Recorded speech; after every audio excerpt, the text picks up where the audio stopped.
رشک کرنا اچھی بات ہے، کاش مجھے بھی یہ مقام مل جاتا، لیکن جو بیماری ہے وہ ہے حسد۔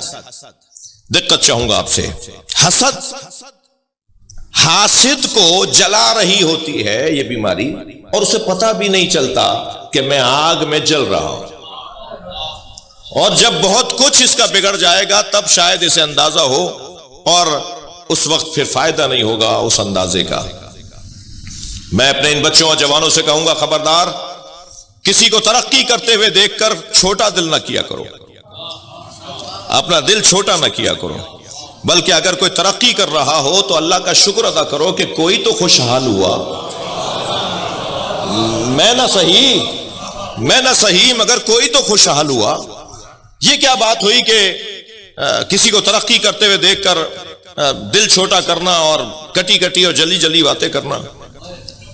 ایک صاحب ہمارے ساتھ، میرے ایک بزرگ تھے، انہوں نے بڑا اچھا جملہ کہا، میں وہ ہدیہ کر رہا ہوں۔ وہ فرمانے لگے کہ لوگوں کو دو چیزیں زیادہ نظر آتی ہیں، لوگوں کو دو چیزیں زیادہ نظر آتی ہیں، ایک اپنی عقل، ایک دوسرے کا پیسہ۔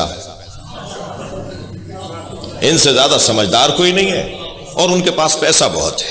بھئی آپ کا کیا مطلب کہ ان کے پاس پیسہ بہت ہے؟ ہمارے ساتھ بڑا مسئلہ ہے، ایک صاحب مجھ سے کہنے لگے مولانا آپ فلاں کے یہاں گئے تھے؟ میں نے کہا جی گیا تھا۔ وہ تو رشوت لیتے ہیں۔ تو میں نے کہا تنخواہ بھی لیتے ہیں یا نہیں؟ کہہ لیں ہاں تنخواہ بھی لیتے ہیں۔ میں نے کہا میں نے تنخواہ کے پیسوں سے کھانا کھایا ہے۔ بھئی آپ کا کیا مطلب ہے کہ وہ رشوت لیتے ہیں؟ صلوات پڑھ لیں ذرا محمد و آل محمد۔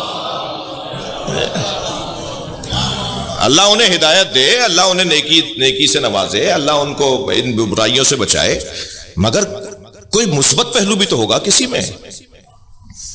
میں ان بچوں سے ایک اور نصیحت کروں گا، کسی سے نفرت نہیں کرو،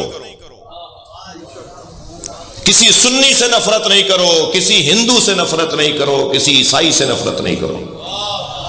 نفرت کرنے والا علی کے دروازے کا بندہ نہیں ہے۔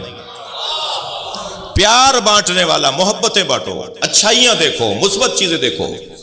بھائی بریلوی بھائیوں میں اچھائیاں بھی تو ہیں، دیوبندی بھائیوں میں اچھائیاں بھی تو ہیں۔ میں ان سے کہتا ہوں شیعوں میں کوئی اچھائی بھی تو ہوگی۔ تم اچھائیاں دیکھو، برائیاں نہیں دیکھو۔ ایک نبی نے اپنے حواریوں سے، یعنی اپنے امتیوں کے کوئی امت میں سے کچھ لوگوں سے ایک کتے کی طرف اشارہ کر کے کہا اس میں کوئی اچھی چیز نظر آ رہی ہے؟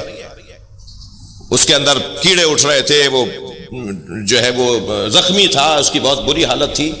تو سب نے کہا نہیں جی کوئی چیز اچھی نظر نہیں آ رہی ہے۔ حضرت فرمایا تمہیں اس کے چمکتے ہوئے دانت نظر نہیں آ رہے؟ کوئی اچھی چیز تو ڈھونڈ لو کسی کے اندر۔ میں اس آیت کی تفسیر میں بات کر رہا ہوں، موضوع سے ہٹ کر نہیں بول رہا۔ حسد کرنے والے عزیزان گرامی اپنا نقصان کر رہے ہوتے ہیں، محسود کو وہ اس کا کچھ نہیں بگاڑ پائیں گے۔ مجھے بتائیے جنہوں نے اہل بیت کے ساتھ ظلم کیا، کیا ہوا اہل بیت کے ساتھ؟ اللہ نے اور عزت بڑھا دی، اللہ نے اور ان کا احترام بڑھا دیا۔ وہ جیسے جیسے ظلم کا شکار ہوتے چلے گئے، ایسے ایسے معاشرے پر حاکم بنتے چلے گئے۔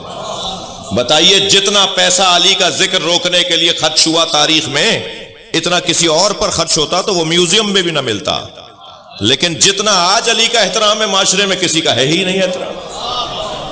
اور اگر کوئی برابری کرنے کی بات بھی کر رہا ہوتا ہے تو اسی مسلک کا عالم اسے ٹوکتا ہے۔ ان کا احترام اپنی جگہ، مگر علی علی ہے، یعنی خود اسی کو اسی کے مسلک کا عالم کہتا ہے علی کے برابر بات نہیں کرو۔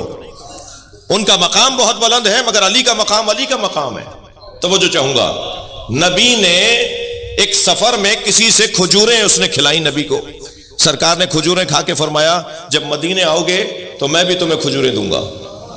سرکار کی رحلت ہو گئی، وہ آ گیا، حضرت ابوبکر کا دور ہے۔ اس نے کہا نبی نے فرمایا تھا مدینے آؤ گے تو کھجوریں دوں گا۔ حضرت ابوبکر نے بے ساختہ کہا علی کو بلاؤ۔ مولا علی تشریف فرما ہوئے، حضرت ابوبکر نے فرمایا علی یہ کھجوریں مانگ رہا ہے، نبی نے اس سے وعدہ کیا تھا کہ مدینے آؤ گے تو کھجوریں کھلاؤں گا۔ مولا علی نے 3 مشت کھجوریں اس کے دامن میں ڈال دی۔ صحابہ اکرام نے پوچھا یا ابوبکر یہ کام تو آپ بھی کر سکتے تھے؟ فرمانے لگے جب میں غار میں نبی کے ساتھ تھا تو ساری رات یا اللہ کی باتیں ہوئی ہیں یا علی کی باتیں ہوئی ہیں۔